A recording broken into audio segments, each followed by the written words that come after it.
आदाब, सत श्री अकाल, जय भीम, जोहार साथियों।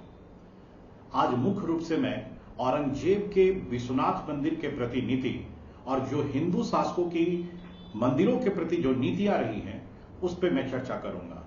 जैसा कि आप सभी जानते हैं कि औरंगजेब भारतीय इतिहास का अत्यंत ही विवादास्पद शासक रहा है और उसके विवादास्पद होने की वजह यह रही है कि उन्होंने मंदिरों के खिलाफ कई नीतियां अपनाई।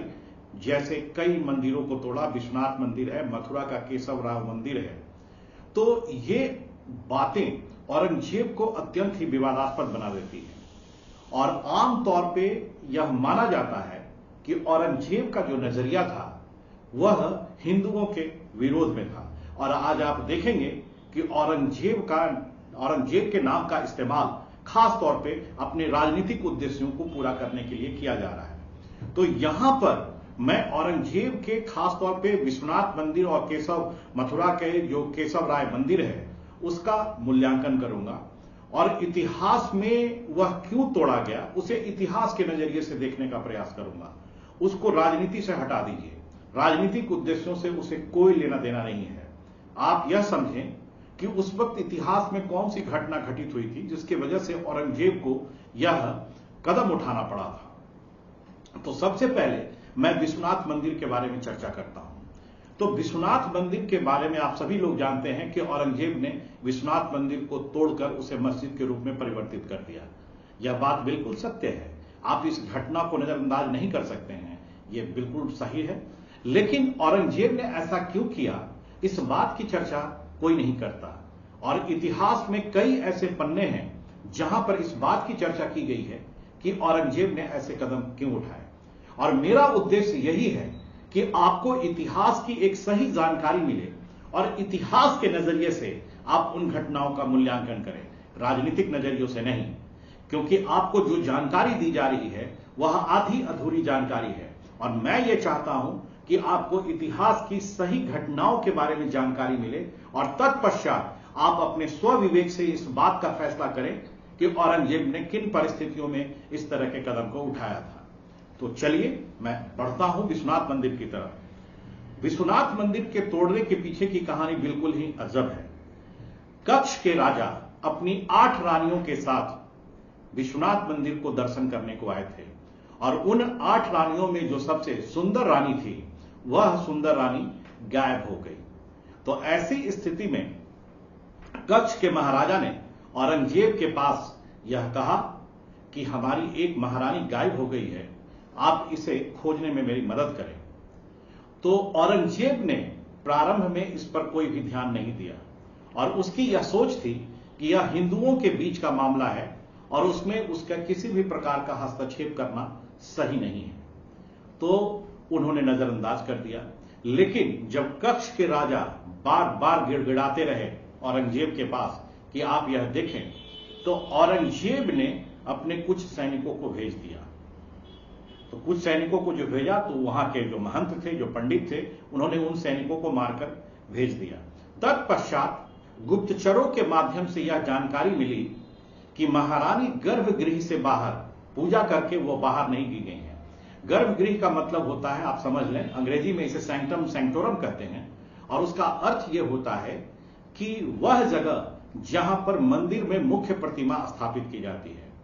तो इस घटना के पश्चात औरंगजेब ने कुशल सैनिकों को भेजा और जब कुशल सैनिकों के साथ उन महंतों का टकराव हुआ तो जाहिर है कि एक ट्रेंड किए गए सैनिक और एक ऐसे ही महंत वह मार खाए और इस तरह से वह मंदिर में प्रवेश करते हैं।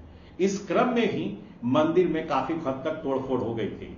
जैसे कहीं भी अगर देखेंगे कि अगर सैन्य कार्रवाई होती है तो सैन्य कार्रवाई में मंदिर हो या मस्जिद हो या गुरुद्वारे हैं वहां पर तोड़फोड़ होती है। जैसे ऑपरेशन ब्लू स्टार जब 1983 में स्वर्ण मंदिर के खिलाफ किया गया था तो आप देखेंगे कि उस मंदिर को, सिखों के उस परिसिद्ध गुरुद्वारे को काफी हद तक चोट पहुंची थी और उसमें काफी कुछ जो है वह टैंक के गोले से उनको काफी क्षति पहुंची।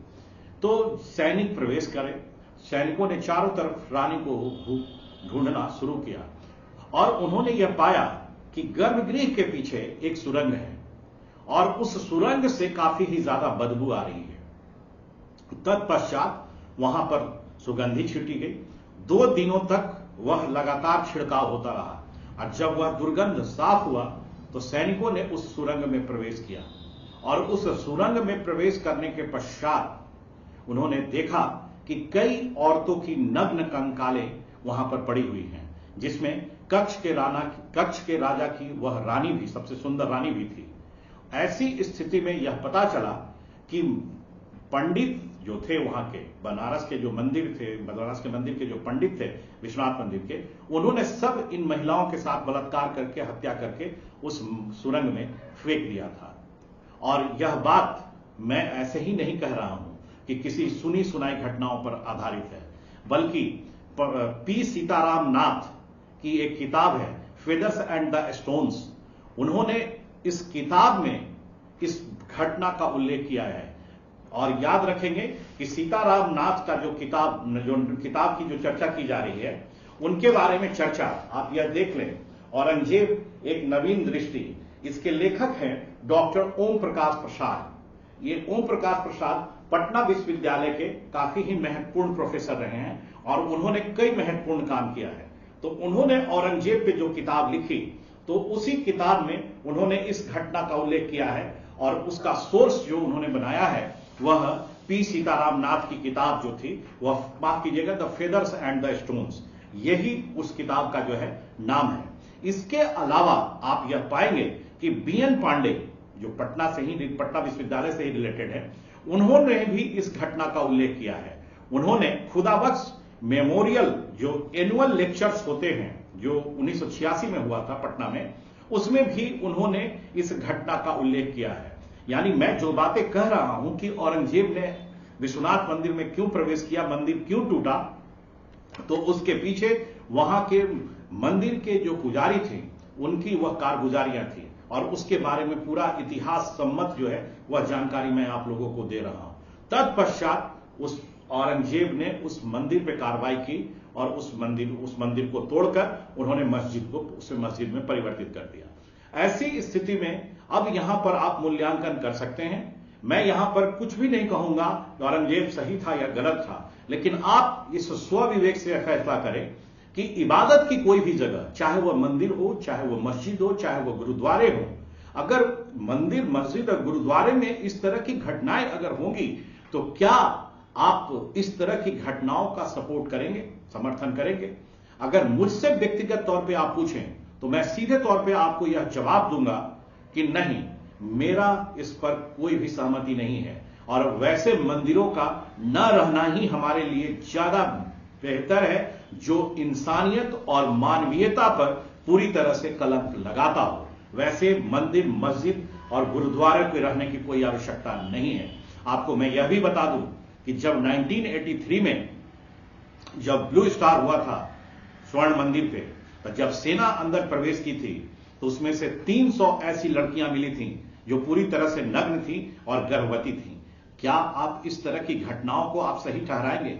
नहीं, किसी भी दृष्टिकोण से सही जो है वह नहीं ठहराया जा सकता है। याद रखेंगे, यह इंसानियत पर एक बहुत बड़ा धब्बा है। तो इस तरह से औरंगजेब ने जो है इसको तोड़ा। दूसरी तरफ अगर मथुरा के केशव राय मंदिर की अगर हम बात करें, तो मथुरा के केशव राय मंदिर को भी तोड़ा गया, क्योंकि मथुरा का केशव राय मंदिर जो है उस वक्त जाट विद्रोह का केंद्र बना हुआ था। जब औरंगजेब के बारे में आप पढ़ेंगे तो जाटों ने 1669 ईस्वी में औरंगजेब के खिलाफ विद्रोह कर दिया था, और उस विद्रोह का केंद्र वह बना। तो जाहिर है कि उस मंदिर का इस्तेमाल राजनीतिक उद्देश्यों के लिए किया गया था, और ऐसी स्थिति में यहां पर कार्रवाई की गई और उस मथुरा के केशव राव मंदिर को भी जो है ध्वस्त किया गया। फिर यहां पर ऑपरेशन ब्लू स्टार का मैं रेफरेंस के तौर पे इस्तेमाल करना चाहूंगा कि जब 1983 में भिंडर वाले ने पंजाब को भारत से अलग करने का प्रयास किया और खालिस्तान का नारा दिया, तो उन्होंने भी स्वर्ण मंदिर को एज ए राजनीतिक पॉलिटिकल मोटिव के तौर पे इस्तेमाल किया था, और वह भारत की संप्रभुता और जो सुरक्षा थी उसके लिए वह घातक था। तब भारतीय सेना प्रवेश करती है और स्वर्ण मंदिर पर कार्रवाई करती है। ठीक है, उसी तरह से औरंगजेब ने भी अपने साम्राज्य की रक्षा के लिए मथुरा के केशव राय टेम्पल पर आक्रमण किया और उसे ध्वस्त किया।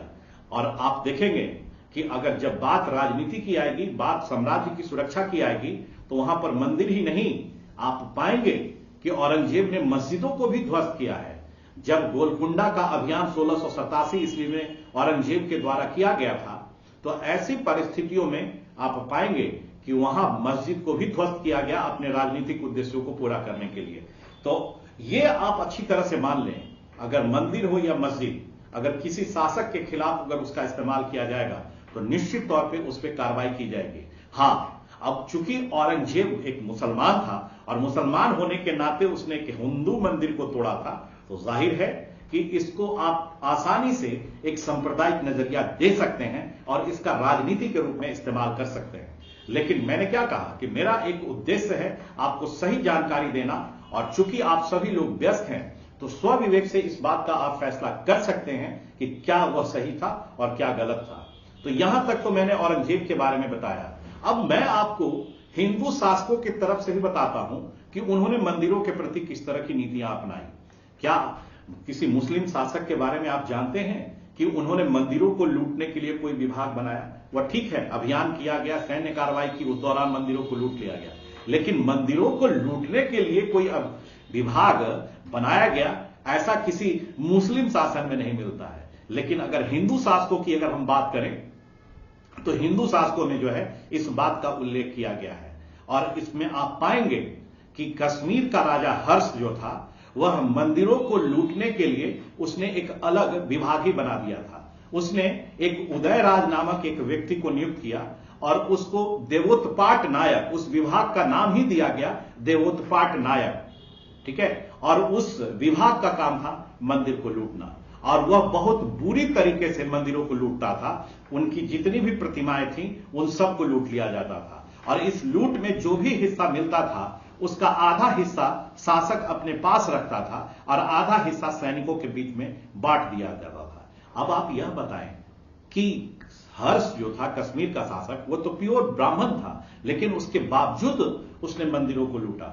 इसके बावजूद परमार शासक सुभट बर्मन की अगर हम बात करें, जिन्होंने 12वीं शताब्दी के अंत में शासन किया, उन्होंने भी गुजरात पर जब अभियान किया तो कई मंदिरों और हिंदू मंदिरों के साथ साथ जैन मंदिरों को भी लूटा।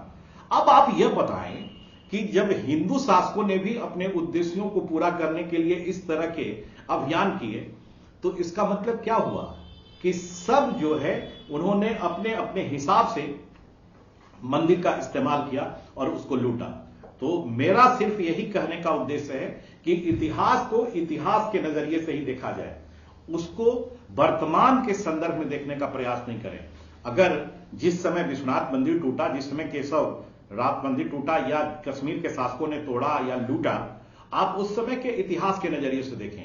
अगर आज के नजरिए से अगर आप देखने का प्रयास करेंगे और उसको वर्तमान में सुधारने का प्रयास करेंगे, तो जाहिर है कि समाज में एक प्रकार का विद्वेष फैलेगा, आपके मन में एक प्रकार की नफरत की भावना जो है फैलेगी। बिंग इतिहास के प्रोफेसर, मेरा यह दायित्व है कि इतिहास की जितनी भी महत्वपूर्ण घटनाएं इस तरह की हैं, जो विवादास्पद घटनाएं हैं, उन घटनाओं के बारे में मैं आपको सही जानकारी दूंगा, और जो जानकारी दूंगा वह ऐसे नहीं कि सुनी सुनाई बातों पे जानकारी दूंगा, बल्कि उसके बारे में जो साक्ष्य हैं, साक्ष्य के साथ भी प्रस्तुत करूंगा। अगर मैंने हिंदू शासकों के बारे में उल्लेख किया है कि उन्होंने लूटा है, तो उसके बारे में उल्लेख अगर कलहन की राजतरंगिणी पे जाएंगे तो कलहन की राजतरंगिणी में इसका उल्लेख किया गया है। कलहन की राजतरंगिणी को भारत का पहला ऐतिहासिक ग्रंथ माना जाता है। यह आपके ऑब्जेक्टिव एग्जाम के नजरिए से भी जो है वह बेहतर है, ये आप जान लें।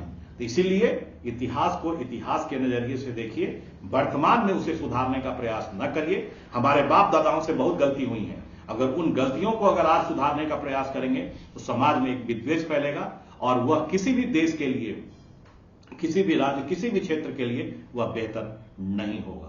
मैं उम्मीद करता हूं कि मैंने इस छोटे से वीडियो के माध्यम से आपको काफी कुछ महत्वपूर्ण जानकारियां दी है, और आप स्वविवेक से फैसला करेंगे। आप किसी के कहने में नहीं आएंगे कि वो ऐसा कह रहा है, वो ऐसा नहीं, बल्कि मैंने आपको साक्ष्य के साथ प्रस्तुत किया है। इसलिए स्वयं फैसला करें, अच्छे तरीके से करें। जय हिंद, जय भारत।